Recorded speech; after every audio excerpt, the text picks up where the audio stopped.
꿈틀 20쪽 하시면 돼요. 자, 20쪽 보면은 윤동주의 시가 또 나와 있는데, 윤동주는 성차라는 시 많이 썼다 그랬잖아, 그치?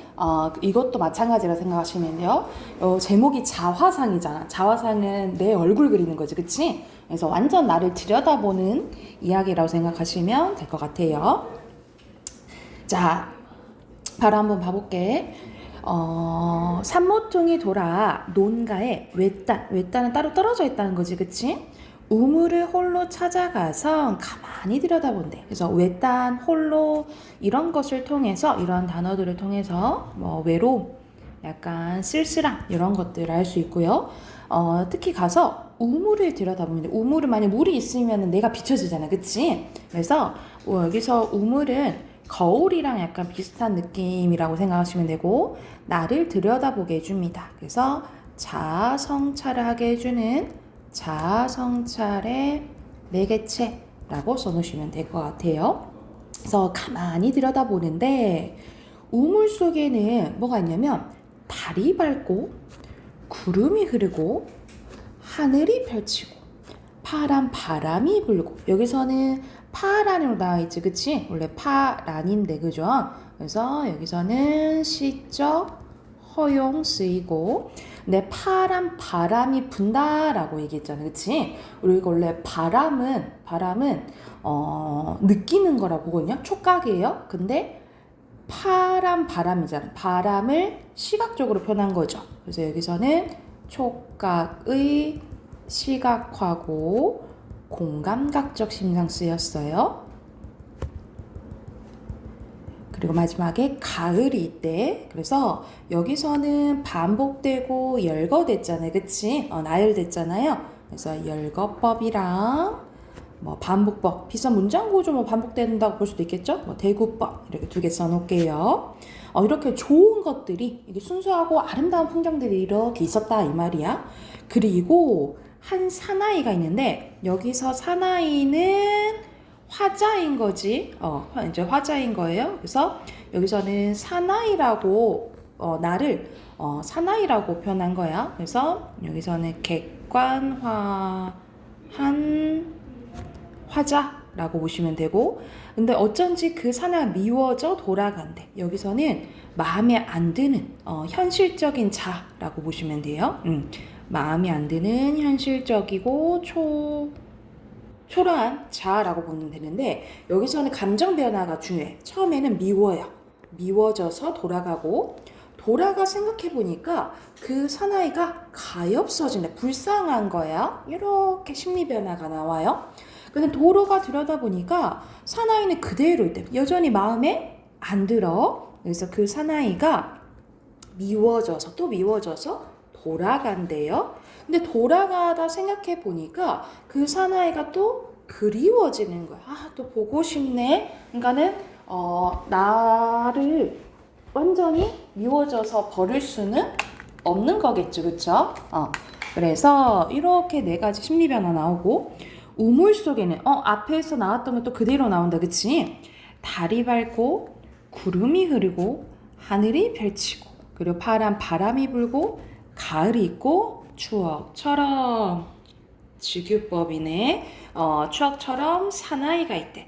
요때 사나이는, 추억처럼은 옛날인 거잖아, 그치? 옛날에 내가 좋아했던, 마음에 들어했던 순수하고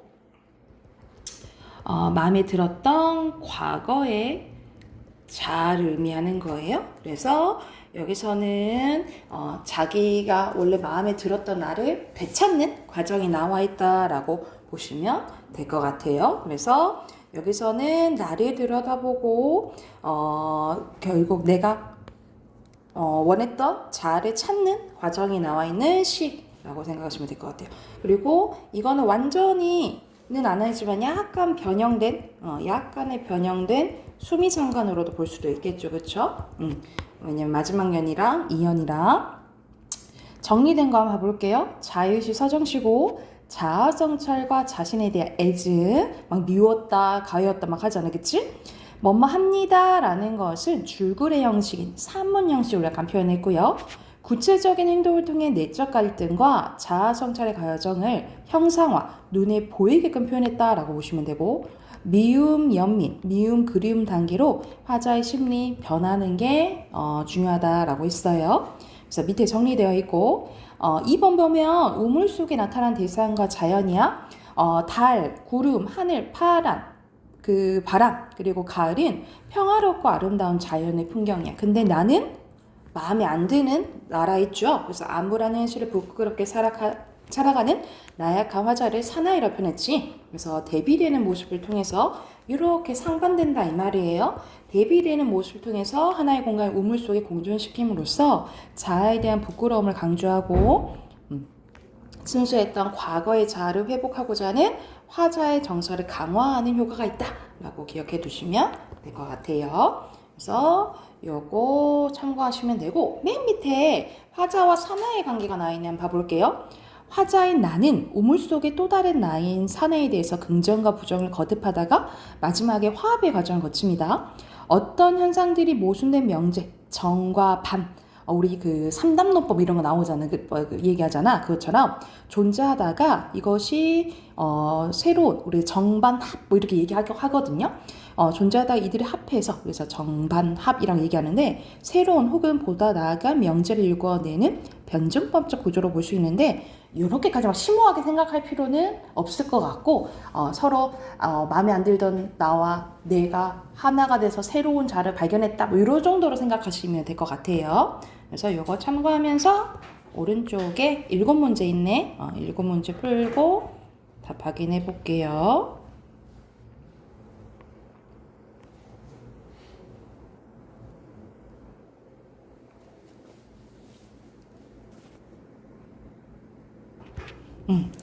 자, 1번에 여기서 적절한 것은 여기서는 자아 성찰 비슷하게 나오잖아요. 그치?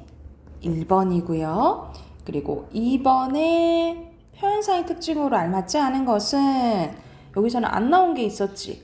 영탄은 감탄사나 감탄형 어미 나와야 돼요. 2번이고요. 그리고 3번의 우물에 대한 설명으로 적절하지 않은 것은 우물은 나를 들여다보는 거잖아. 타인이랑 연결되는 거? 아니죠. 3번은 1번이고요. 이거는 너무 쉽다. 처음에 미웠다가 불쌍하고 미웠다 그리운 거죠? 1번이고 5번에 성찰의 대상 3글자 사나이고요. 뭐라 그랬어? 사나이 대상, 성찰 대상이니까.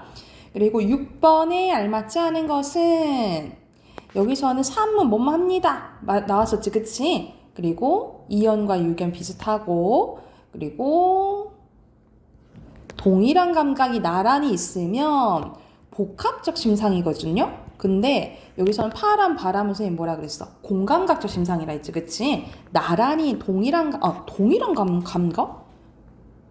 동일한 감각도 아닌데 그럼 복합이 아니고 동일한 감각이면 그냥 똑같은 감각 나온다는 거잖아, 그치? 동일한 거 아니고 서로 다른 게 왔었죠? 4번이네요.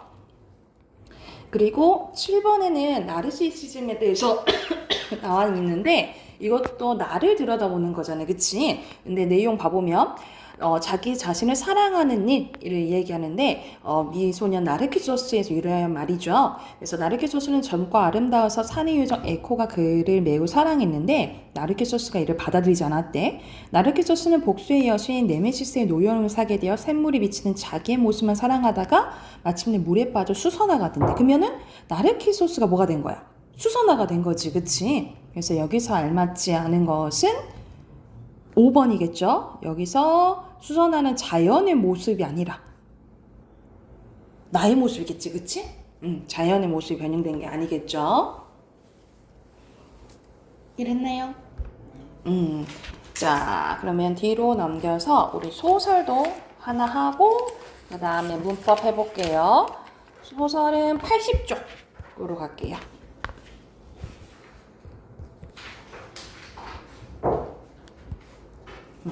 자, 여기서는 이청준의 눈길이라는 작품이거든요. 그래서 이 눈길이 어떤 역할을 하는지 항상 소설 보면 제목의 의미를 잘 봐야 돼. 제목이면 월등히 추론하면서 읽어야 되고. 먼저 정리된 거 봐볼게요. 현대소설 단편소설이고 이건 1인칭 주인공 시점이에요. 주제는 어머니의 무한한 사랑에 대한 깨달음과 화해고 주로 대화를 통해서 사건이 전개되고 우회적, 그러니까 직접적이 아니라는 거야. 우회적인 말하기를 통해서 이제 대화가 주로 진행되고요. 과거의 사항이 나와서 역순행적 구성, 상징적 의미를 지닌 소재를 통해서 인물의 정서를 드러낸다라고 보시면 돼요. 그래서 이 소재가 뭔지 살펴보면서 한번 봐볼게요. 바로 그 옷개 이야기였는데, 자, 눈길도 상징적인 의미가 있지만 이 옷개도 상징적인 의미가 있어요. 그래서 옷개는 과거의 이야기를 하게 만듭니다. 그래서 여기서는 과거 회상의 또 매개체 역할을 한다라고 보시면 되고, 17년, 18년 전으로 거슬러 올라가요. 고등학교 1학년 때였다. 술버릇이 점점 사나워져 가던 형이 전답을 파고 선산을 팔고 마침내 그 아버지 때부터 살아온 집까지 마지막으로 팔아넘겼다는 소식이 들려왔다. 형이 완전 이제 문제였던 거지. KC에서 겨울방학을 보내고 있던 나는 1인칭 주인공 시점이요. 도대체 일이 어떻게 되어가는지 알아보고 싶어 옛 살던 마을에 찾아가 봅니다. 그러니까 본가에 이제 가게 된 거야. 여기가 어디냐? 네가 누군데 내 집 골마 앞에서 이렇게 서성대고 있어 하더란 말이냐? 한참 뒤에 어디선가 누님의 소식을 듣고 달려온 노인이, 이 노인은 나의 어머니거든요. 근데 어머니라 안 하고 노인이라고 불러요. 이런 호칭은 나와 어머니 간의 거리감을 나타낸다라고 보시면 돼요. 어머니를 안 부르고 이제 나는 노인이라 부르는 거야. 문간 앞에서 어정어정 망설이고 있는 나를 보고 다짜고짜 나무랐다. 행여나 싶은 마음에 노인을 따라 문간에 들어섰으나 집이 팔린 것은 분명해 보였대. 네, 그날 밤 이제 과거 회상하는 거죠. 그래서 역순행적 이제 구성인 거야.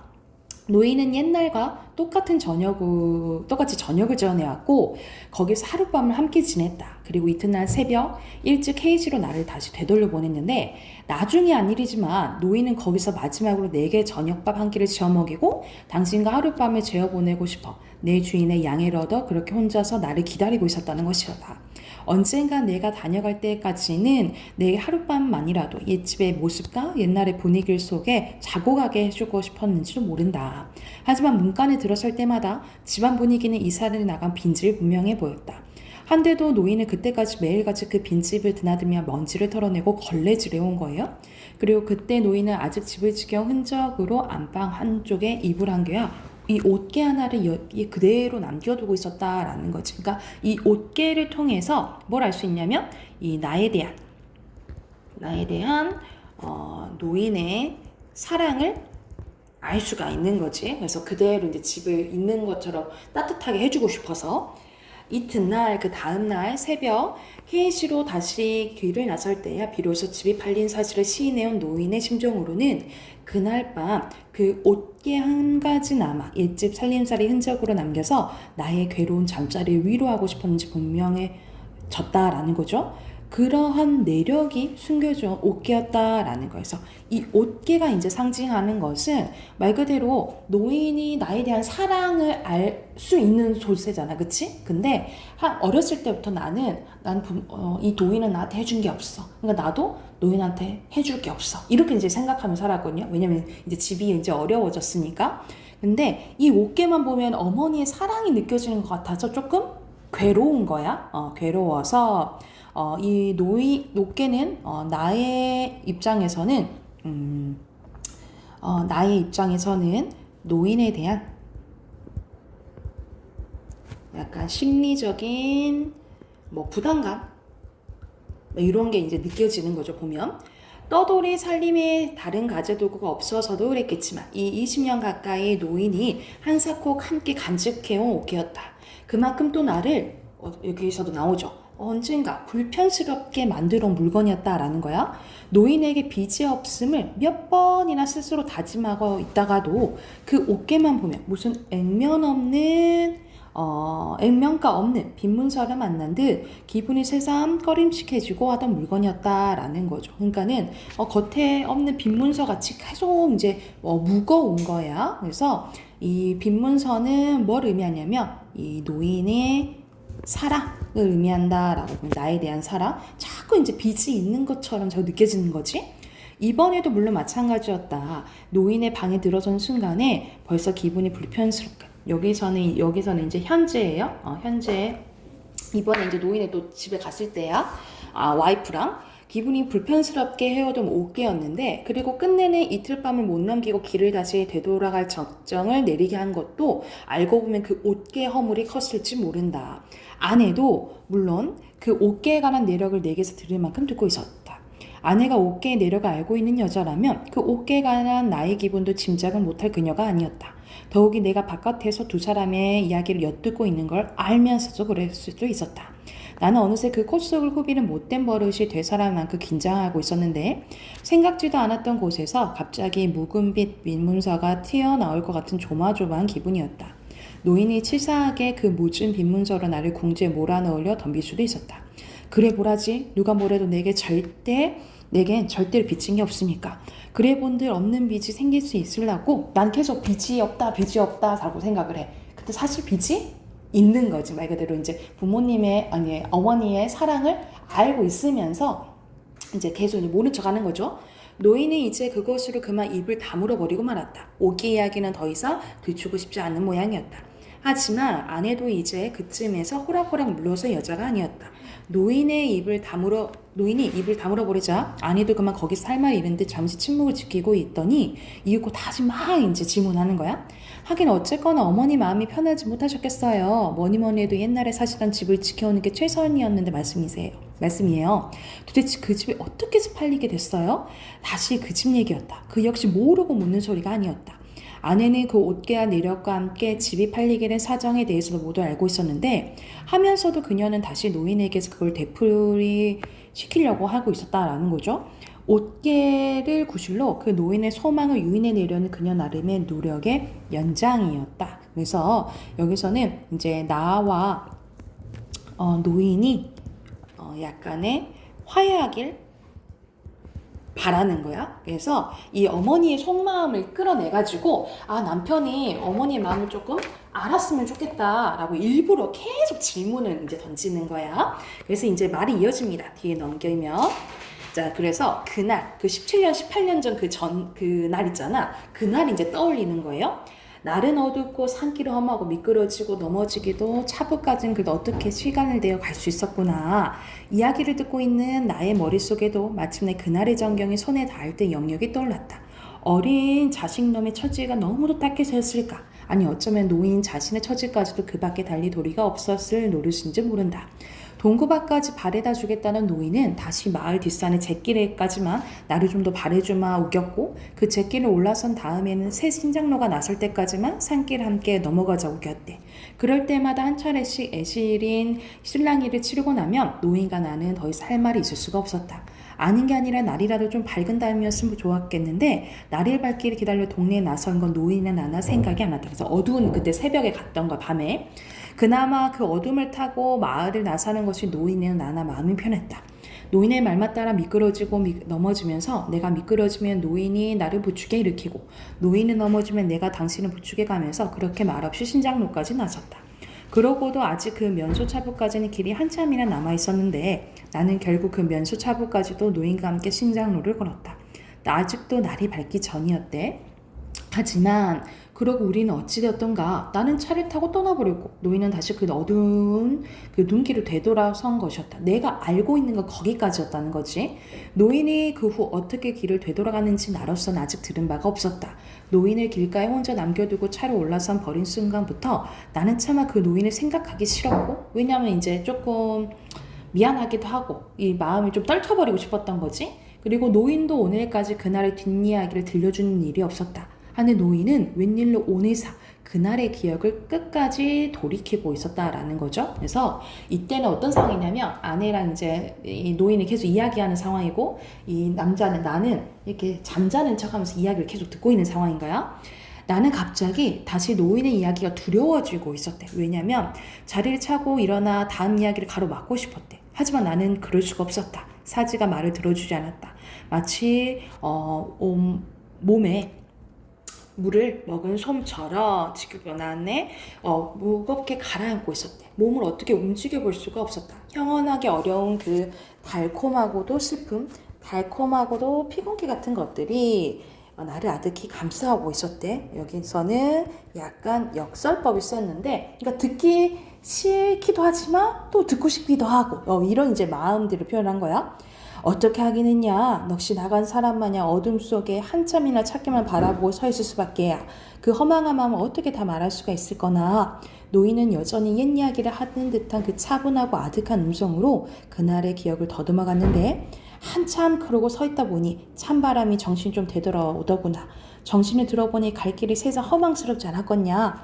지금까진 그래도 저하고 나하고 둘이서 함께 헤쳐온 길인데 이참에는 그 길을 늙은 거 혼자 되돌아서려니 거기다 아직도 날은 어둡지야. 그래 그대로는 암만 해도 길을 되돌아올 수가 없어서 차부로 찾아 들어갔더니라.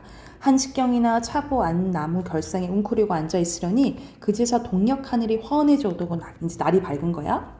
그래서 또 혼자 서두를 곳도 없는 길을 서둘러 나섰는디 그때 일만은 언제까지 잊혀질 수가 없을 것 같구나. 길을 혼자 돌아가시던 그때 일을 말씀이세요? 눈길을 혼자 돌아가다 보니 제목이 이제 눈길이잖아요. 이 눈길이 의미하는 것은 같이 이제 그 걸었던 이제 아들과의 걸었던 그 길도 생각을 할 수 있지만 되돌아오면서 막 아들을 생각을 해요. 그래서 결국 눈길이 의미하는 것은 이 아들에 대한 어머니의 마음, 사랑을 의미한다라고 보면 돼요. 혼자 돌아가다 보니 그 길은 아직도 우리들 말고는 아무도 지나갈 사람이 없지 않았겠냐. 이 눈발이 그친 신정루 눈이 저하고 나하고 둘이 걸어온 자국만 나란히 있었다라는 거야. 아, 그래서 어머님 그 발자국 때문에 아들 생각이 더 간절하셨겠네요 라고 얘기를 하니까 간절하다 뿐이었겠냐?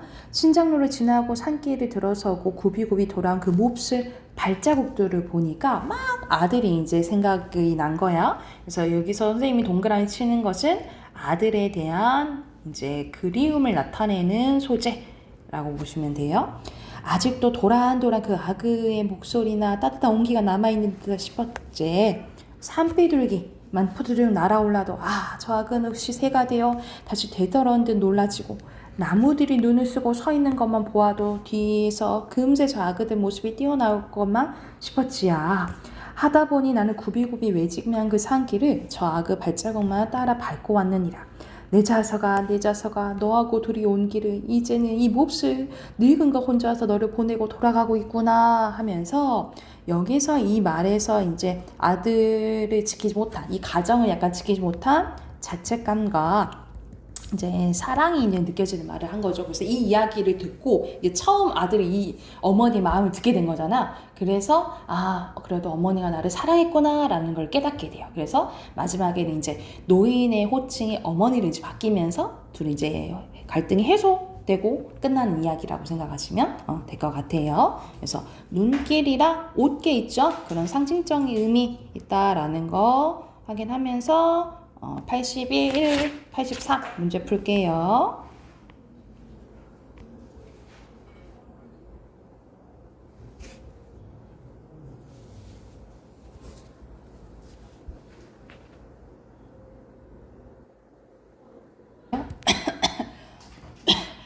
(1번에) 몇 번? 알맞지 않은 거? 여기서는 특정한 공간이 나올 수도 있지만 여러 이야기 아니죠, 그쵸? 2번에 알맞지 않은 것은 여기서는 좀 헷갈릴 수 있는데 어깨 때문에 둘이 더 막 갈등 심해지진 않아요. 2번에 1번이에요. 그리고 액면가 없는 빈 문서는 말 그대로 나에 대한 어머니의 사랑 또는 뭐 노인의 무한한 사랑을 의미한다라고 보시면 될 것 같고요. 4번에 니은은 오히려 없어. 난 빚 없지만 사실 빚이 있다라는 것을 본인도 알고 있는 거지. 그치? 2번이죠. 강한 부정이 오히려 강한 긍정인 거죠. 그리고 5번의 디귿 부분이 일부러 물어본 거지. 둘이 화해시켜 주려고. 4번이고요. 그리고 6번에는 선생님 표시해줬죠. 2번에도 쓰시면 돼요. 자, 뒤로 넘겨서 1번에 주제에 대해 이야기할 수 있는 것으로 가장 적절한 것은 여긴 계속 그 어머니의 사랑 나오잖아요. 그치? 4번이고요. 그리고 2번의 제목인 눈길, 3번의 기억과 니은에 대한 설명으로 알맞지 않은 것은 기억 부분이 기억 부분이 나는 차마 그 노인을 생각하기 싫었고 그리고 노인도 오늘까지 그 뒷이야기를 안 해줬다는 거잖아. 그치? 서로 우린 서로 줄 게 없어 이렇게 생각한 거지. 원망 없어요. 1번이에요. 그리고 4번에 알맞지 않은 것은 여기서 눈기가 어둡고 막 그런 거잖아. 그치? 밝은 분위기 아니죠. 3번이에요. 그리고 선생님이 이거 동그라미 쳐줬지? 발자국들, 산비둘기, 그리고 나무들 세 가지 쓰시면 됩니다. 끝나요? 그리고 마지막 문법을 해봅시다. 우리 135쪽까지 그쪽 했었던 것 같은데 주일아 136쪽 할 차례 맞나요? 136쪽 그러면 펴볼게요.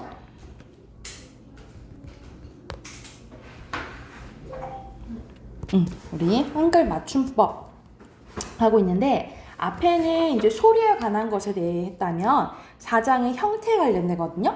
형태는 원래 형태를 밝혀 적는 거, 원래 원형 같은 걸 밝혀 적는 거라고 생각하면 되는데 마찬가지로 우리가 앞에서 그 있잖아. 소리 나는 대로 적는지 아니면 어법에 맞도록 적는지. 그치? 그래서 어법에 맞도록 적는 건 원래 형태를 밝혀 적는다라고 생각하시면 되고 그거 관련된 거예요. 소리 나는 대로 다 적지 않고 원래 형태를 밝혀 적는다 이 말이야.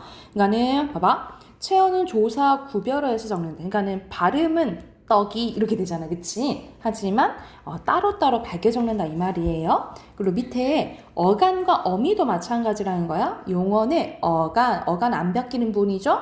어미는 바뀌는 부분이지. 이것도 구별해서 적는다라는 거야. 그러니까 원래 형태를 밝혀 적는다 이 말이에요.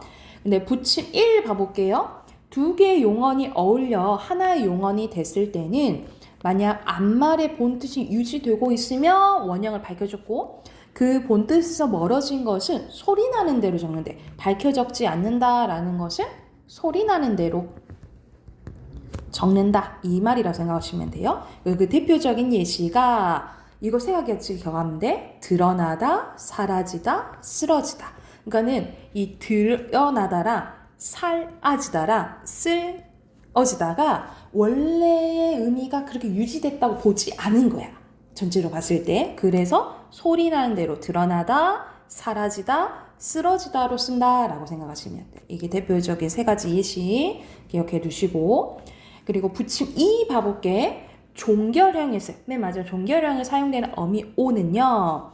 어미 오는 요로 발음 나는 데도 있지만 요로 발음 날 때도 있지만 뭐로 적는다? 무조건 오로 적는다 이 말이야. 그러니까는 책이요라고 발음되지만 어떻게 적어야 돼? 책이요, 옷이요, 아니요 라고 무조건 적어야 된다 이 말이에요. 발음은 그렇게 날 수 있지만 쓸 때는 오로 적어야 된다 이 말이야. 그런데 연결형 어미는 이요가 따로 있거든요. 연결형 어미 이요는 그냥 이요로 적는다라는 내용이에요. 그래서 이것은 책이요, 붓이요 이럴 때 연결하는 말 있잖아요.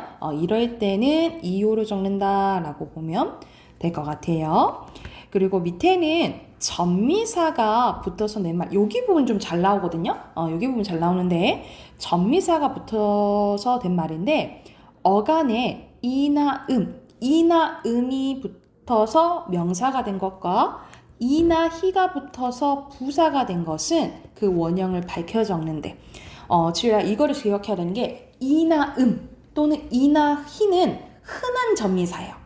이건 흔한 전미사여서 이 흔한 전미사 외 전미사가 막 붙으면 소리 나는 대로 적는다라고 보면 돼요. 근데 이나 또는 이나 히는 흔한 접미사잖아. 이런 것들은 원래 형태를 밝혀 적는다 이렇게 생각하면 돼. 그러니까 소리대로 적지 않는다 이렇게 생각하시면 돼요. 그래서 이렇게 이가 붙어서 명사가 된 거, 음이 붙어서 명사가 된 거. 그러니까는 걸음 이렇게 발음 되지만 어떻게 쓴다 이 말이야. 원래 형태 밝혀 적는다 이 말이야. 그리고 이가 붙어서 부사가 된 거, 히가 붙어서 부사가 된 거. 그런데 이런 게 중요해. 다만 이런 게 중요하다 했지. 어간 이나 음이 붙어서 명사가 된 것도 만약 원래의 뜻과 좀 멀어지면 소리 나는 대로 적는다라는 거예요.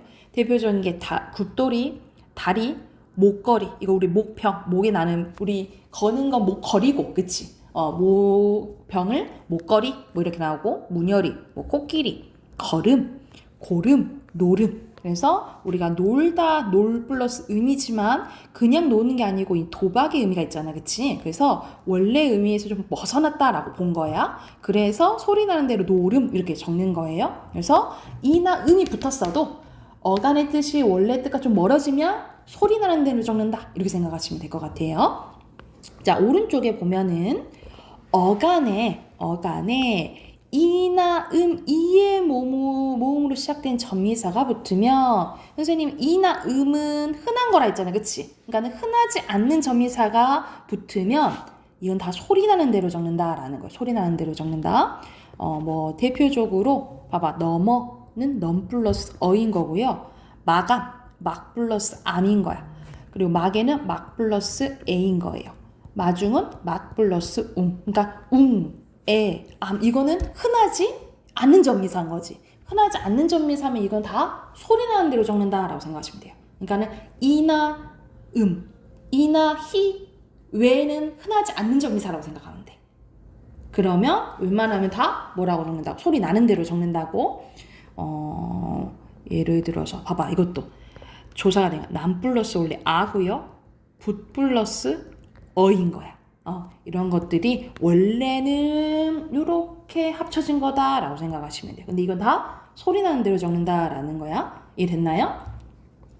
그리고 명사 뒤에 이가 붙어서 이는 흔한 거잖아, 그치? 그러니까는 원래 형태를 밝혀 적어요. 대표적으로 곳곳이, 낱낱이, 묵묵시, 샅샅이, 아바피 이렇게 발음해야겠네. 집집이 뭐 이런 식으로. 그리고 근데 이 이외의 몸으로 시작되는 접미사가 붙어낸 것은 원형 밝혀 적어요? 밝혀 적지 않는다라고 보면 돼. 그래서 예를 들어서 이게 꼴악선이에요. 꼴악선이 이파리, 입아리. 그러니까 이렇게 흔하지 않는 접미사가 붙으면 소리 나는 대로 적는다 이 말이야. 우리 봐봐, 집 플러스 웅인 거예요. 우리 지붕 있잖아, 그치? 이거는 원래 집 플러스 웅인 거야. 그래서 흔하지 않은 것들이 이렇게 붙어버리면 소리 나는 대로 적는다라고 생각하시면 될 것 같아요. 그리고 마지막 부분 보면은 하다가 붙는 어근에 이 히나 이가 붙어서 만약 부사가 되거나 부사에 이가 붙어서 뜻을 더하는 경우에는 이것도 원형을 밝혀 적는다라는 거야. 그래서 급히, 꾸준히, 갑자기, 반드시, 곰곰이. 근데 봐봐, 하다가 붙지 않는 경우에는 소리대로 적는데 대표적인 게 갑자기, 반드시, 슬며시. 이건 소리 나는 대로 경우. 근데 이가 붙으면 이것도 이는 흔한 접미사니까 곰곰이, 더욱이 이런 식으로 원래 형태 밝혀 적는다 이렇게 생각하시면 될 것 같아요. 그래서 이게 흔한 접미사인지 아닌지 이거 보면 돼. 그리고 마지막은 합성어가 된 접두사에 붙은 말로 둘 이상의 단어가 어울리거나 접두사가 붙어서 이루어진 말은 원형을 밝혀 적는다라고 하는데 이거는 뭐 그렇게 중요하진 않고 여기 앞에 부분 있죠. 여기 부분 25항부터 여기 19항 있죠. 여기 부분 좀 중요해요. 그래서 흔한 접미사인지 아닌지 그래서 이나 이나 히 이런 흔한 접미사가 붙으면 원래 형태를 밝혀 적고 그 외의 접미사들 있지. 흔하지 않는 접미사가 붙으면 그냥 소리 나는 대로 적는다 라고 생각하시면 되고 또 하나 뭐였어? 이나 음이 붙더라도 어간의 뜻이 원래 뜻이 멀어지면 소리 나는 대로 적는다. 이거 기억하시면 돼요. 이해 됐을까요? 근데 원래는 이게 이런 것들은 그래 조항이 주어지니까 막 외울 필요는 없고 이런 것들이 있다라고 생각하시면 될 것 같아요. 그래서 만약 이런 예시들이 나오면 만약 구지가 나와 그러면 여기에 속하는구나를 확인할 줄 알면 돼요. 근데 어떤 문제가 나올지를 한번 봐봐야겠지, 그치? 그러면 양쪽에 문제 한번 풀어볼까요? 어떤 식의 이제 문제가 나오는지.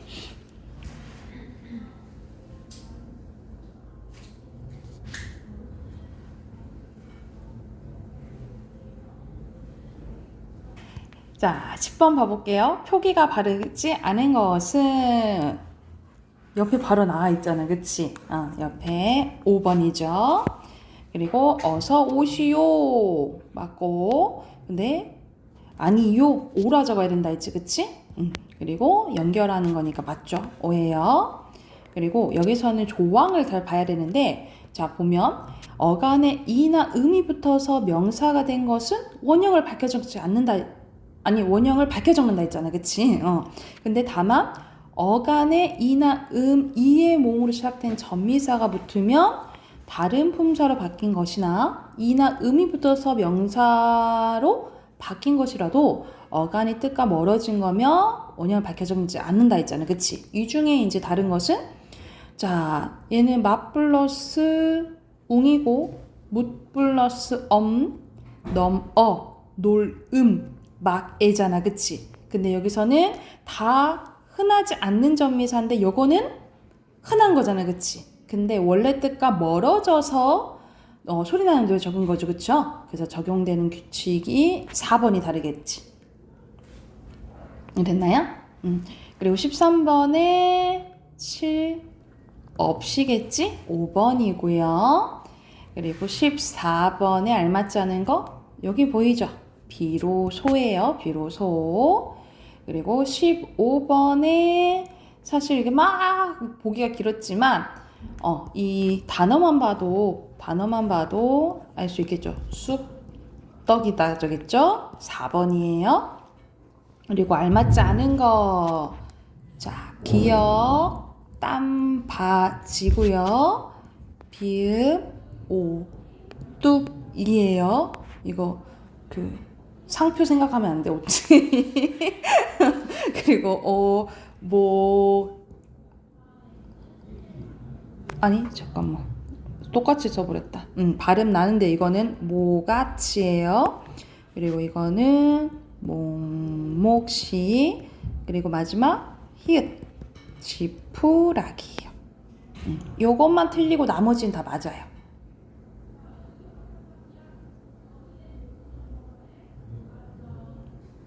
됐을까요?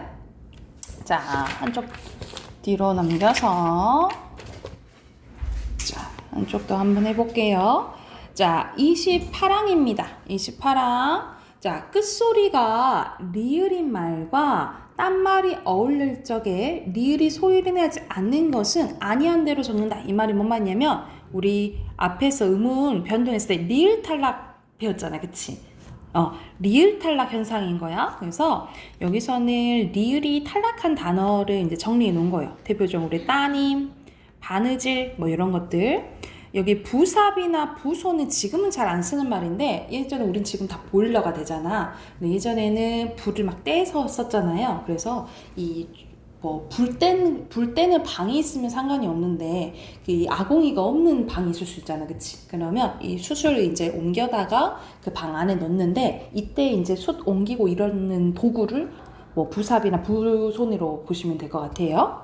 이런 것들 예전엔 말과 소가 많았으니까 마소 이런 것들이 대표적인 리을 탈락인 단어라고 생각하시면 되고, 그리고 끝소리가 리을인 말과 딴말이 어울릴 적에 리을이 디귿으로 나는 것은 디귿을 썼는데, 그래서 대표적인 반짓꼬리, 우리 한술 떠봐 이러잖아. 이 새는 단위가 술이거든요. 근데 술가락이 아니고 바뀐 게 숫가락 이렇게 된 거야. 사흔날, 이틀날이 아니고 이튿날이에요. 이튿날. 삼진날, 섣달 이런 대표적인 디귿으로 나는 소리라고 생각하시면 되고, 자, 잘 나오는 게 여기가 사이시옷 현상입니다. 사이시옷 현상은 이 첨가 현상의 한 거라도 보긴 하는데 첨가 현상으로 보거든요. 자, 어떻게 된 경우냐면 조건은 뭐냐면 고유어 플러스 고유어거나 고유어 플러스 한자일 경우예요. 또는 한자어 플러스 고유어도 괜찮아. 그런데 이거는 되지만 한자어 플러스 한자어는 환경이 안 돼요. 환경이 안 되는데 어떨 때 이 시옷이 들어가냐? 세 가지 경우가 있거든요.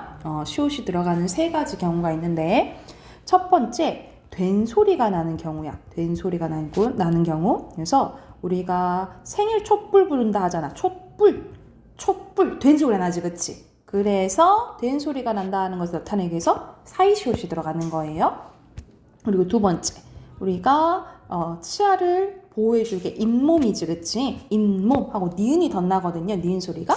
그래서 이걸 나타내기 위해서 또 시옷이 들어가고, 우리가 나무 플러스 잎을 발음이 어떻게 되냐면 나뭇잎 이렇게 돼. 나뭇잎. 그럼 니은 소리가 덧난 거거든요. 이걸 나타내기 위해서 또 시옷이 들어가.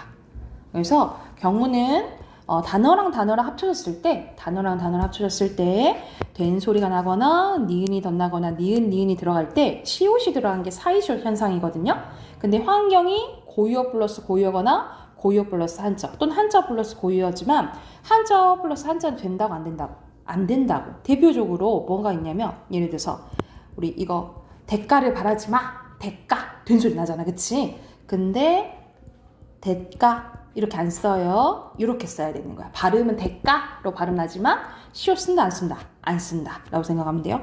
이거와 관련대로 이제 정리해 놓은 거야. 자, 순 우리말로 된 합성, 고유어 플러스 고유어겠죠? 순 우리말로 된 합성으로서 앞말이 모음으로 끝난 경우, 된 소리가 나는 경우, 니은 소리가 나는 경우, 니은 소리가 나는 경우 정리는 해오는 거고요.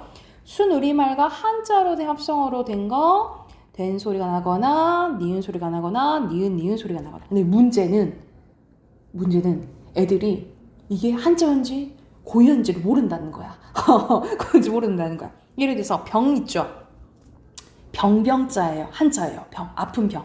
그래서 귀가 고유어고, 뭐 예를 들어서 뭐 텃세, 뭐 새, 핏기, 기운이니까 이게 한자인 거야. 그리고 갯날, 제사, 후, 텐마, 퇴, 그리고 양치 이런 것들이 한자어라고 생각하시면 돼요. 그래서 이렇게 한자어인지 고유어인지를 이제 보셔야 되고 조건이 첫 번째.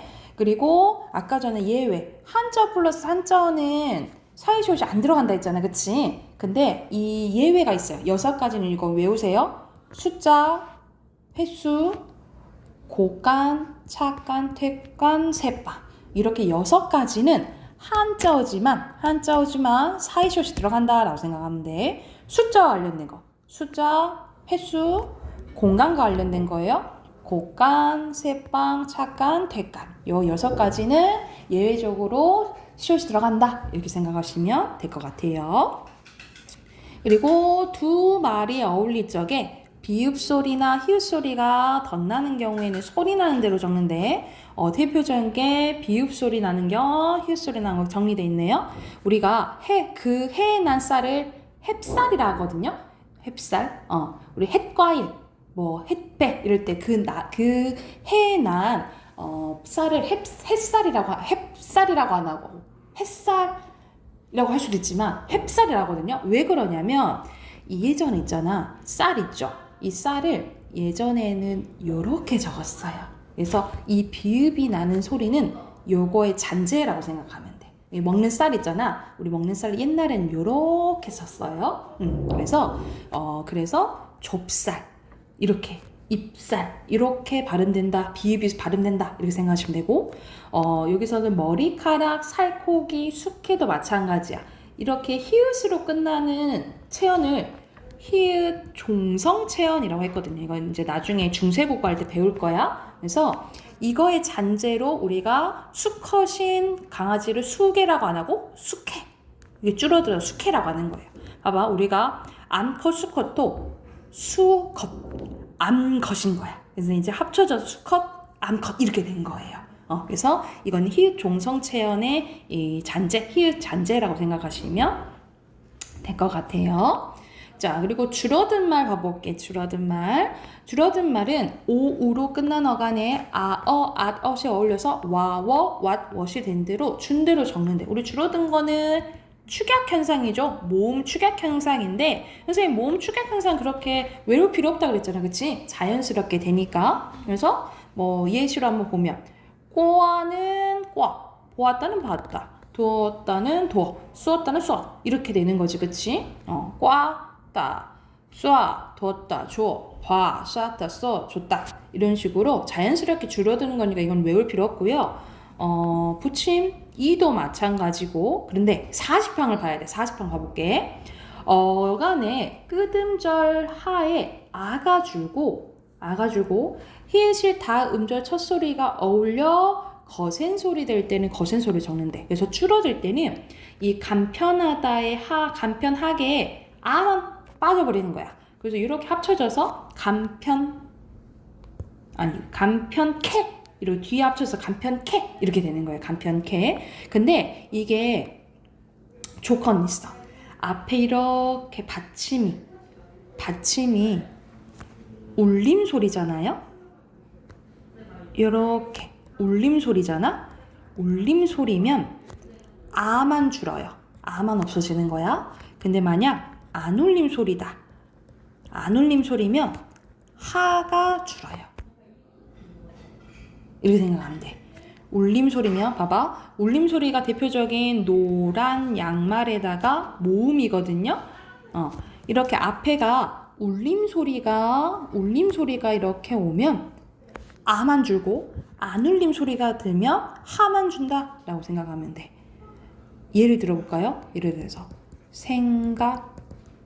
생각하건대 이렇게 나오면 있잖아.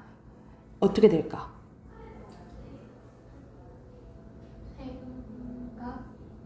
건데? 그렇지. 이게 울림소리가 아니잖아. 그치? 그러면 하만 빠지는 거야. 생각건대 이렇게 되는 거야. 이해됐어요? 그래서 울림소리, 안 울림소리 이렇게 외우시면 되고요. 자, 띄어쓰기 봐볼게요. 띄어쓰기. 조사는 우리가 띄어쓰기는 모든 단어는 띄어쓰잖아. 그치? 근데 예외적으로 조사는 붙여 쓴다 라는 거고요. 의존명사 당연히 품사 중에 하나이고 무조건 띄어써야겠죠. 의존명사 띄어쓰고 단위를 나타내는 명사로 다 띄었습니다. 그리고 다만 순서를 나타내는 경우나 숫자와 어울렸을 때는 붙였을 수 있는 게 허용, 붙였을 수 있는 거 허용. 그리고 수를 적을 때는 만 단위로서 띄어쓰고요. 두 말을 이어주거나 열과할적에 쓰이는 말은 다 띄었어요. 그리고 단음절은 짧은 글 얘기하는 거거든요. 짧은 글로 된 단어는 연이어 나타날 적엔 붙였을 수 있대. 이것도 허용이야. 그러니까 원래는 좀 더 큰 거 다 띄었어야 되거든요. 근데 다 한 글자잖아. 그치? 이럴 때는 붙여 쓰는 거 가능. 이렇게 생각하시면 돼요. 그래서 이렇게 띄고 이렇게 띄고 이렇게 띄고 이렇게 띄고 이렇게 생각하시면 돼요. 이해됐을까요? 왜? 그래서 원래는 띄었어야 되지만 붙여 쓰는 거 가능인 거야. 이해됐죠? 그래서 이거 참고하면서 오늘은 26번까지만 해볼게요. 17번부터 풉시다.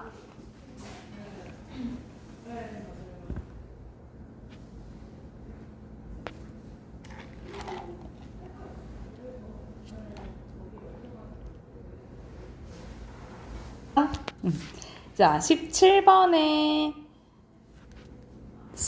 훗날이죠. 그쵸? 4번이고요. 맞는 거 여기서는 리을 탈락 여기서는 디귿 다 앞에 거네.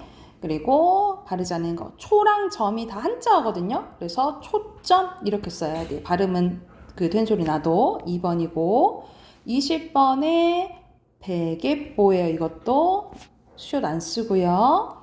순서대로 곡간은 되죠. 곡간, 갯날, 내과 이건 한자어니까 횟수 이것도 예외. 제3날 장미과예요. 그 다음에 맞춤법 맞는 것은 좁쌀이죠. 암퇴지, 등굣길, 만둣국, 암평아리예요. 그리고 오른쪽에 표기가 바른 것은 몇 번 했어요?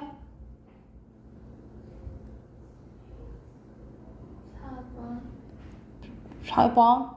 내가 아까 생각 건대 해놓고. 아까 생각 건대 해놓고. 적자는 네, 2번이에요. 여기서는 누이요? 뉘요? 이상한데? 뉘요. 따는 누역 이렇게 되고, 이건 발음 나는데 아무튼이죠. 익숙지 이렇게 보시면 되고, 바르지 않은 것은 24번에 앞에 이거를 봐야지. 요거 요거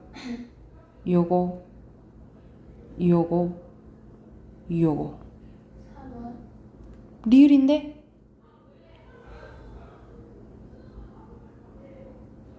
5번? 5번이죠. 오케이. 그리고 25번에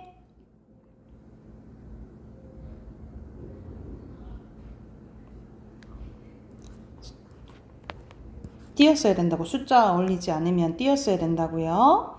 그리고 26번에 이어주는 말도 띄었어야 돼요. 1번입니다. 됐나요? 오케이. 오늘 여기까지 합시다. 숙제는 단어만 외우세요. 단어만 외우고 이거는 진도 끝나고 문제풀이 쭉 합시다. 아셨죠?